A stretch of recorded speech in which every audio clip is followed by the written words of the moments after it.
اعوذ باللہ من الشیطان الرجیم بسم اللہ الرحمن الرحیم۔ آج ہمارے یوٹیوب چینل کے مہمان کا نام جناب سردار محمد مشتاق خان۔ آپ کا تعلق ہزارہ کے معزز درویش صرف سیاسی اور روحانی خانوادے سے ہے۔ آپ پیشہ کے اعتبار سے قانون دان ہیں اور صوبہ ہزارہ فرنٹ کے چیئرمین ہیں، بلکہ میں تو یہ کہوں گا کہ صوبہ ہزارہ کاررخ خان فرنٹ کے چیئرمین ہیں۔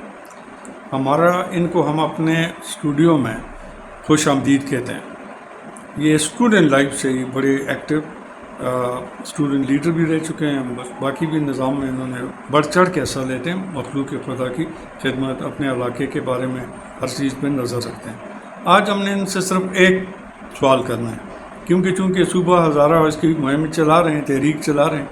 اس کے بارے میں ہم کہتے ہیں کہ ریسنٹلی وفاقی وزیر داخلہ محسن نقوی کی موجودہ نظام کے حوالے سے موجودہ نظام کی ناکامی اور نئے صوبوں کے قیام کے بارے میں جو ہارڈ سٹیٹمنٹ دی ہے، اس کے بارے میں سردار صاحب ہمیں اپنی رائے سے آگاہ کریں۔ ٹھیک ہے نا جی؟ بسم اللہ الرحمن الرحیم۔ آپ کا شکریہ، آپ نے مجھے اس قابل سمجھا کہ اتنے ذہین سوال کا جواب میں آپ کو دے سکوں۔ صوبوں کا قیام، زیادہ صوبوں کا قیام جو ہے یہ آج سے نہیں، یہ جدوجہد تو جاری ہے 1977 سے تقریباً یہ جدوجہد جاری تھی کہ جب تک بھی ان کا پاکستان میں صوبوں کی تعداد میں اضافہ نہیں ہوگا، اس وقت تک ہم اپنے اہداف کو نہیں حاصل کر سکتے۔ اس وقت تک ہم اپنے معاشرتی اور معاشی اور فوجی اہداف کو حاصل کرنے سے قاصر رہیں گے جب تک کہ صوبوں کی تعداد نہیں بڑھے گی۔ یہ نظریہ پیش کیا تھا تحریک استقلال کے اسد خان نے 1977-78 میں، ان کے منشور میں یہ بات شامل تھی، جسے بعد میں ملک آصف نے 1985 میں صوبہ ہزارہ کے تحریک صوبہ ہزارہ کے عنوان سے اس کو آرگنائز کیا اور ایک منظم جدوجہد ہم لوگوں نے شروع کی تھی آج سے 40 سال قبل۔ اچھا، اب وہ وقت آیا ہے جب میں اپنے دوستوں میں اس بات کے لیے مجبور تھا جو یہ کہتا تھا کہ پاکستان میں صوبے اس وقت بنیں گے جب اسٹیبلشمنٹ ان پر راضی ہوگی، اسٹیبلشمنٹ مزید صوبوں کے قیام پر راضی ہوگی، تو اس وقت پھر یہ سیاسی مائدین بھی اپنے سیاسی ہدف کو حاصل کر سکیں گے۔ اسٹیبلشمنٹ کے کہنے کے پیچھے ایسی کوئی بات نہیں تھی، بلکہ میں سمجھتا ہوں کہ یہ پاکستان کی حدود کے اندر ایک انتظامی تبدیلی تھی، اور جب آپ پاکستان کی حدود کے اندر تبدیلی کرتے ہیں تو اس کے لیے نہ صرف سیاستدانوں کا، نہ صرف عوام کا، بلکہ اس کے ساتھ آپ کے اداروں کا متفق ہونا لازم ہے۔ محسن نقوی صاحب کے موجودہ بیان نے، میں آپ کو ایک بات، محسن نقوی صاحب کو آپ یہ سمجھیں کہ سیاستدانوں کے لیے DGISPR ہیں، وہ سیاستدانوں کے لیے۔ تو محسن نقوی صاحب کا یہ جو کل پرسوں میں جو انہوں نے ایک ہارڈ ٹاپک بیان دیا ہے، تو وہ بیان اس بات کی غمازی کرتا ہے کہ ہم جو صوبوں کی تحریک کے سلسلے میں جدوجہد کر رہے ہیں، وہ جدوجہد ایک مسلسل کامیابی کی طرف جا رہی ہے، اور وہ اس بات کی غمازی کرتا ہے کہ ہم اپنی منزل کے ڈیسٹینیشن کے بہت قریب آ گئے ہیں۔ تو اللہ کرے کہ ہماری اسٹیبلشمنٹ کا، ہمارے اداروں کا، ہمارے سیاستدانوں کا یہ مائنڈ سیٹ برقرار رہے۔ اس کے بے تحاشا فوائد ہیں، اس کے بہت سارے ثمر ہیں۔ اس کے لیے بہت سے لوگ بہت سی باتیں کرتے ہیں۔ جب نئے صوبے بنتے ہیں، نئے NFC ایوارڈز ہوں گے، نئی باتیں ہوں گی، نئی ترتیب ہوگی، اس ترتیب کے مطابق تمام صوبوں کے گلے گزارے گریوانسز، کوئی چھوٹا ہے کوئی بڑا ہے وہ گریوانس کر رہا ہے، تو اس کے گریوانسز بھی ختم ہوں گے انشاءاللہ تعالیٰ۔ ان سے ہمارا تو پہلے سے یہ کہنا ہے کہ آپ پاکستان کو چھوٹے انتظامی یونٹس میں تبدیل کر دیں، چھوٹے انتظامی یونٹس میں تبدیل کریں۔ خارجہ، داخلہ اور کرنسی یہ مرکز کے پاس رہے، اس کے علاوہ تمام چیزیں صوبوں کو ہینڈ اوور کریں۔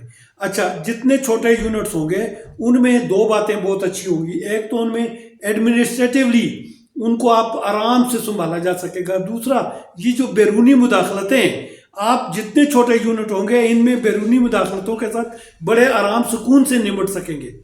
بیرونی مداخلتوں سے نمٹنے کے لیے صوبوں کو ہونا بہت ضروری ہے، اپنے وسائل میں اضافے کے لیے صوبوں کو ہونا بہت ضروری ہے، چھوٹے صوبوں کو ہونا، چھوٹے صوبوں کا مطلب ہے کہ صوبوں کی تعداد میں اضافہ ہونا بہت ضروری ہے۔ سب سے بڑی بات عوام کی اپروچ اپنی پارلیمنٹس تک یہ بہت قریب ہو جاتی ہے، اور عوام کی اپروچ جب عوام اپنے نمائندوں تک آسانی سے پہنچ سکیں گے تو پھر وہ اپنے مسائل کو بھی آسانی سے ان کے نوٹس میں لا سکیں گے، اور پھر ان کے مسائل پر ان کی پارلیمانیں بھی آسانی سے توجہ دے کر کے زیادہ کام کر سکیں گی۔ میں آپ کی بات کرتا ہوں، یہ جو شہزادہ گشت آصف خان نے بھی قومی اسمبلی میں اس پہ بات کی ہے نئے صوبوں کے قیام کے بارے میں، تو آپ کا کیا خیال ہے؟ آپ تو اس کے حامی ہیں۔ گشت آصف خان بڑے ویژن والے آدمی ہیں، اور گشت آصف خان کا بھی اپنا ویژن ہے۔ یہاں تقریباً بہت سارے لوگ صوبوں کے بارے میں باتیں کر رہے ہیں، ہمارا انٹرسٹ صوبہ ہزارہ تک محدود ہو کے رہ جاتا ہے، وہ اس لیے کہ ہم یہ چاہتے ہیں کہ جب صوبہ ہزارہ بنے گا تو ہمارے لوگوں کے بھی بہت سارے مسائل ہیں، کوہستان سے لے کر کے جو ہے تو وہ اسلام آباد تک، حسن ابدال تک، کوہستان سے حسن ابدال تک ہمارے تمام تر مسائل کا حل یہ ہے کہ ہماری پارلیمنٹ ہمارے قریب ہو۔ ہم تو وہ بدقسمت لوگ ہیں جن کو اپنی پارلیمنٹ میں پہنچنے کے لیے بھی دوسرے صوبے میں سے گزر کے جانا پڑتا ہے، تو ہمیں تو سب سے بڑی بات یہ صوبہ ہزارہ کے لیے۔ اچھا، پھر ایک اور بات، لوگوں کی باتیں ہوتی ہیں، لوگ باتیں کرتے ہو جی یہ چھوٹے صوبے اپنے آپ کو کیسے سنبھال سکیں گے۔ بڑے صوبے، آپ بڑے صوبوں کا ٹریک ریکارڈ اٹھا کر دیکھیں، وہ وفاق کی امداد سے چل رہے ہیں۔ تمام بڑے صوبے، ہم ابھی اس وقت 4 صوبوں کی جو کلیم ہو رہا ہے وہ سارا یہی ہے کہ وہ وفاق کی امداد پہ چل رہے ہیں۔ جب چھوٹے یونٹ ہوں گے تو وہ اپنے وسائل کے مطابق اپنے آپ کو مینج کریں گے، اور ان کے پاس اتنے وسائل کی کمی ہے کیا؟ میں اپنے ہزارہ ڈویژن کی مثال دیتا ہوں، ہمارے اندر اتنی سٹرینتھ ہے، ٹورزم کی اتنی سٹرینتھ ہے کہ ہمیں کسی دوسری انڈسٹری کی ضرورت نہیں ہے۔ پاکستان کی سب سے بڑی ہوٹل انڈسٹری ہزارہ ڈویژن میں واقع ہے، ٹھیک ہے، اور پاکستان کی پوری ہوٹل انڈسٹری کا کم از کم 60% ہزارہ ڈویژن میں واقع ہے۔ اچھا، کل کو ہم ٹورزم میں بہت زیادہ امپروومنٹ کر سکیں گے، ٹورزم کو لے کر آگے چلیں گے، اور یہ ٹورزم ہمیں اس میں اتنی سٹرینتھ ہے کہ یہ ہمارے پورے صوبے کو چلائے گا۔ چھوڑ دیں ٹورزم کو، میں کہتا ہوں ہمارے لیے ہماری بجلی ہی کافی ہے۔ تربیلا، بادشاہ، داسو، سکی، بوئی، سمجھ آئی نا جی، الائی خوڑ، یہ تمام وہ پروجیکٹ ہیں جو ہزاروں میگا واٹ دے رہے ہیں۔ ہم اپنے پروجیکٹ سے پاکستان میں اس وقت ٹوٹل 12,000 میگا واٹ بجلی تیار ہو رہی ہے اس پر، ہائیڈرو الیکٹریسٹی پر، اور اس 12,000 میگا واٹ بجلی کا 60% ہم صرف ہزارہ والے افورڈ کر رہے ہیں۔ یہ جو آپ کے اطلاع غازی بروتھا کا بھی جو وہ ہے، اس کا بیسک سورس ہمارے پاس ہے، اس کی جھیل ہمارے پاس۔ یہ تو ایک آپ سمجھے بوگز میں ہم سے بگا کے 40 کلومیٹر دور نہر بگا کے انہوں نے لے گئے، اور وہاں پر جا کر پاور ہاؤس بن گیا۔ تو جب یہ لوگ جو کہتے ہیں کہ بھائی کل یہ بنے گا تو تربیلا کا پاور ہاؤس تو پختونخوا میں جائے گا، غازی بروتھا کا پاور ہاؤس تو پوٹھوار صوبے میں جائے گا، لیکن اس وقت NFC میں ریویژن ہوگی، اس کا وہ تربیلا کا بھی لیک ہمارے پاس ہے، غازی بروتھا کی بھی لیک ہمارے سینے پر ہے۔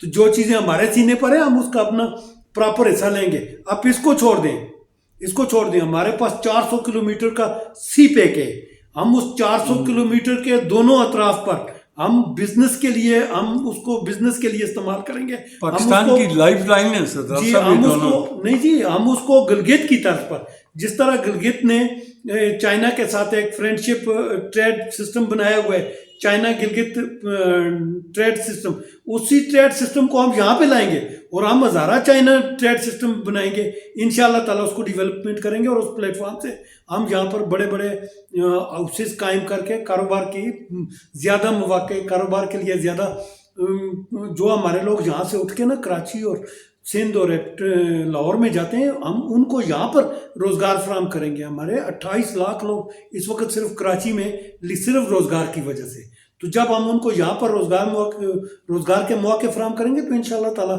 دے ول بی بیک آلسو۔ پھر اس کے علاوہ آپ اس کو بھی چھوڑ دیں، ہمارے پاس، میں کہتا ہوں آپ منرلز کی طرف تو آ جائیں۔ ابھی آپ جب منرلز کی طرف آ جاتے ہیں نا، تو آج کل ایک بڑا ٹرینڈ چل رہا ہے، پنجاب میں ٹرینڈ چل رہا ہے، دریائے سندھ سے سونا نکال رہے ہیں، اس وقت بلینز میں اس کے ٹھیکے ہو رہے ہیں، صرف ضلع اٹک میں جو ہے وہ 1 کلومیٹر جو ہے اس کی بڈنگ ہو رہی ہے اور اٹک گورنمنٹ ان کو الاٹ کر رہی ہے لائسنسز سونا نکالنے کے. تو آپ کا کیا خیال ہے کہ اٹک ضلع میں تو 100 کلومیٹر چلتا ہے اور وہ اٹک ضلع میں تو 100 کلومیٹر بھی دریا نہیں چلتا, اور ہمارے پاس یہ اس سے بادشاہ سے لے کر کے تو حسن ابدال تک یہ ہمارے صوبے میں چلتا ہے. 450 کلومیٹر دریا کے دونوں بینکس ہمارے ہیں. تو ان بینک سے کس قدر سونا نکل سکتا ہے یہ تو ساری دنیا جانتی ہے, ٹھیک ہے نا. تو ہم تو گولڈ میں سب سے بڑے ہو سکتے ہیں, ہم تو پیریڈاٹ میں ہم آلریڈی سب سے بڑے ہیں, ہم زمرد میں سب سے بڑے ہیں. ہمارے پاس جو یہ لیتھیم اور دوسری یورینیم جو یہ پازیٹیوٹی آ رہی ہے, دنیا میں اس کی طرف جا رہی ہے. تو ہم مائننگ میں بہت زیادہ ہو سکتے ہیں. میں کہتا ہوں ہم ٹمبر میں اس قدر آگے جا سکتے ہیں جس کی انتہا کوئی نہیں. ہم ٹمبر میں آپ کو ایک بات بتاتا ہوں, یہاں پر ہمارے ساتھ پرابلم کیا ہے. پاکستان کا کل 2.1 حصہ, پاکستان کے رقبے کا 2.1% جو ہے وہ جنگلات پر مبنی ہے, اور اس 2.1 کا 21% صرف ہم ہے, ہزارہ ڈویژن ہے. اور ہمارے پاس جنگلات میں اتنی اسٹرینتھ ہے. آپ کو بتاتے چلیں کہ دنیا میں کونیفر کے سب سے بڑے فارسٹ جو ہے نا وہ ہمارے پاس ہے. پوری دنیا میں ورلڈ میں کونیفر کا سب سے بڑا کمال بند فارسٹ جو ہے وہ ہمارے پاس ہے. ہمارے پاس اس میں اتنی اسٹرینتھ ہے کہ ہم اتنی لکڑ نکال سکتے ہیں. ہمارے ساتھ ایک ٹریجڈی یہ ہے کہ لوگ سسٹمیٹکلی کام نہیں کرتے. میں آپ کو ایک بات بتاؤں, لوگ سسٹمیٹکلی کام نہیں کرتے اور ہم اس کو سسٹمیٹک لائیں گے, ہم روٹیشنل کٹنگ پر لائیں گے. چیڑ کے درخت کی عمر 90 سال ہے, تو ہم اس کو 90 زونوں میں تبدیل کریں گے, اور انشاءاللہ تعالی نہ ہمارا جنگل کم ہوگا. جب ہم اس کو روٹیشنل کٹنگ پر آئیں گے نا تو جہاں ایک درخت لگے گا گرے گا وہاں 100 درخت لگیں گے, اور 90 سال بعد جب ہم وہاں پہ کھڑے ہوں گے نا دوبارہ سے آ کر کے تو ہمیں 100 درخت ملیں گے اس کے لیے. تو یہ ایک روٹیشنل کٹنگ سسٹم کی ایک مستند سسٹم ہے, یہ وہاں پر جاری ہے. اس میں آپ کو میں بتاتا چلوں, یہ جو ہمارا چھانگا مانگا کا جنگل ہے اس میں ایوب خان نے یہ 64 اسکوائر کلومیٹر پر قائم کیا تھا صرف, اور اس وقت اس کے انہوں نے 32 زون کیے تھے. 2 سالہ کٹنگ, وہ شیشم کے درخت ہیں, آج تک وہ درخت چل رہے ہیں, وہ سرکولیشن چل رہی ہے اس کے, اور آج بھی وہ پہلے دن سے وہ روٹیشنل کٹنگ میں چل رہے ہیں. ہم اس روٹیشنل کٹنگ سسٹم کو اپنے کونیفر کٹنگ, دنیا میں 5 کونیفر ٹریز ہیں, اور ہماری کیا خوش قسمتی ہے کہ 5 کے 5 چیڑ, بیار, دیار, فر, سپروس, یہ 5 کے 5 ہمارے پاس موجود ہیں. ہم 5 کے 5 ہمارے پاس موجود ہیں, ٹھیک ہے نا. تو اس کو ہم اس انداز میں لے جائیں گے, آپ اس کو بھی چھوڑ دیں. میں کہتا ہوں نا ہمارا ہر ایک سیکٹر آپ لائف سٹاک کی طرف آئیں. ہمارے پاس ایک بڑے مزے کی بات ہے, کسی نے اس طرف توجہ نہیں دی. ہمارے پاس ایشیا کی 6ٹھی بڑی مالی موجود ہے جس کو چوڑ سر کہتے ہیں. ہمارے پاس سپٹ مالی ہے, ہمارے پاس مچائی سر مالی ہے, ہمارے پاس ایک سے ایک جو ہے نا یہ میڈوز ہیں. اور ان میڈوز میں آپ کو پتہ ہے ہم نیوزی لینڈ کے برابر شیپ فارمنگ کر سکتے ہیں, اتنا رقبہ ان میڈوز کا ہے. ایک یہ مالی جس کا میں ذکر کر رہا ہوں یہ 12,000 فٹ کی اونچائی پر 58 اسکوائر کلومیٹر پر مشتمل ہے, اور اس میں شیپس کی بلینز کی تعداد میں ہم شیپس کو گرو کر سکتے ہیں. یہاں پر ہمارے یہاں کیا ہوتا ہے, ہمارے یہاں سسٹم یہ ہے کہ آپ نے شیپ فارم جابا بنا دیا, اور مزے کی بات یہ ہے کہ آج تک بڑا صوبہ ہونے کے نقصانات بتا رہا ہوں کہ ان کے ایک کونے میں ہم موجود ہیں, ان کو اس طرف توجہ ہی نہیں ہے. وہ انہوں نے شیپ فارم جابا بنا دیا, اس میں 100 ملازمین ہیں اور 36 بیڑے ہیں, ٹھیک ہے نا. تو ہم یہ نہیں کریں گے, ہم 36 ملازمین رکھیں گے اور 1 ملین بیڑے آئیں گے. تو ہم جو ہے اس کو میں کہتا ہوں شیپ فارمنگ کو اگر ہم صرف شیپ فارمنگ پر ہی فوکس کر دیں اور اس کو سائنسی بنیادوں پر اگر ہم آگے لے جائیں, انشاءاللہ تعالیٰ ہم لے جائیں گے. جب اختیارات ہمارے لوگوں کے ہاتھوں میں آئیں گے تو ہمارے بچے بہت پڑھے لکھے ہیں, وہ ان کا برین ڈرین ہو رہا ہے, وہ پاکستان سے باہر جا کر یہی خدمات انجام دے رہے ہیں. تو ہمارے سائنٹسٹ ہمارے لیے کام کریں گے, ہمارے ڈاکٹرز ہمارے لیے کام کریں گے, ہمارے ویٹنرینز ہمارے لیے کام کریں گے. جب وہ ہمارے لیے کام کریں گے تو انشاءاللہ تعالیٰ ہم ہر چیز میں آپ کو ایک بات بتاتا ہوں, اگر ہم اس کو پراپر طریقے سے شیپ فارم کو مینیج کر لیں, ہم پراپر طریقے سے شیپ فارم انڈسٹری, گوٹ فارم انڈسٹری کو, میں اس بات کا گواہ ہوں, میں جس خاندان سے تعلق رکھتا ہوں ہمارا آبائی پیشہ بکریاں چروانا تھا, اور ہمارے بزرگوں کے پاس میں 75 72 70s کی بات کرتا ہوں. 70s میں ان کے پاس ہزاروں کی تعداد میں ایک ایک آدمی کے پاس ریوڑ تھے. اس کاغان ویلی میں ہمارے پاس کم از کم 70s میں 10 لاکھ بکری تھی, ملین بکریاں تھیں جو لوگوں کی ملکیت تھی. اور اگر جی شیپس بھی اور بکریاں بھی اور جو لوگوں کی ملکیت تھی, اگر ان شیپس کو ان بکریوں کو اگر ہم گورنمنٹ کی ملکیت بنا کر کے گورنمنٹ کے ادارے میں اگر ہم ان کو نیکنیتی کی بنیاد پر ڈیولپ کر دیں تو ہم نیوزی لینڈ سے, ہم سویڈن سے, ہم بیلجیم سے زیادہ, ڈینمارک سے زیادہ شیپس کی مصنوعات کے ہم بڑے ایکسپورٹر ہو سکتے ہیں. ہم ابھی بھی جو ہمیں کہتے ہیں نا آپ گندم کہاں سے لاؤ گے, تو ابھی بھی ہمارے ہری پور کے میدان, رشت کے میدان, پکھلی کے میدان, بٹا گرام کے میدان, ہمارے میدانوں میں ہمارے لیے اتنی گندم کافی ہوتی ہے. ہم 1 کروڑ کی آبادی کے لوگ ہیں اور ہمارے لیے اپنی گندم بہت ہوگی, ہمارے لیے اپنی مکئی بہت ہوگی, ہمارے لیے اس وقت آپ کو پتہ ہے کہ ہمارا آلو ہالینڈ جاتا ہے. یہ جو کاغان انٹینسو پوٹیٹو مینجمنٹ ہے یہ ہمارا آلو ہالینڈ تک جاتا ہے. تو جب یہ آلو ہالینڈ جائے گا اور ہمارے اس میں جائے گا تو اس کا تمام ریونیو آئے گا. سب سے بڑی بات یہ, ہم اب پاکستان کی جی ڈی پی کا آپ کو مزے کی بات بتاؤں کہ پاکستان کی ٹوٹل جی ڈی پی میں 12% کے پی کے کا ہے اور کے پی کے 12% میں 66% ہمارا ہے, ہزارہ ڈویژن سے جاتا ہے. آپ کو پتہ ہے کہ کے پی کے کا پورا سب سے بڑا ریونیو دینے والا سٹی کون سا ہے؟ ہری پور. آپ کو پتہ ہی نہیں ہے کے پی کے کو سب سے زیادہ ٹیکسز کہاں سے ملتے ہیں؟ کاغان ویلی سے, ہوٹل انڈسٹریز سے.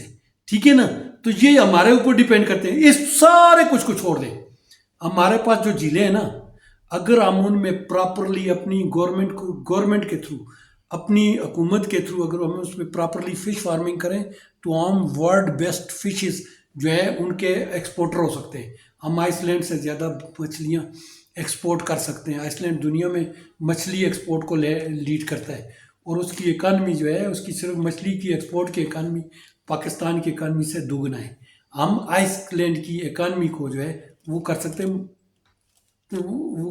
ہیں نا ہم ختم. اوکے. اچھا, تو ہم آئس لینڈ کی اکانومی سے آگے جا سکتے ہیں. میں کہنے کا مطلب یہ تھا کہ صوبہ ہزارہ کا قیام خوش آئند ہوگا انشاءاللہ تعالیٰ, اور یہ تمام چھوٹے صوبوں کا قیام خوش آئند ہوگا. مطلب اور کل کو اگر صوبہ ہزارہ بنا, جی کل کو اگر صوبہ ہزارہ بنا تو انشاءاللہ تعالیٰ وہ باقی پاکستان کے جو 12 صوبے جو ابھی انڈر ڈسکشن ہے تو ان میں لیڈنگ رول والا صوبہ ہوگا. یہ ہم کو کہتے ہیں, اسی لیے ہم کہتے ہیں کہ صوبہ ہزارہ ہمارا آ کے یہ حق ہمیں دو, ہر قیمت پر دو. Thank you very much.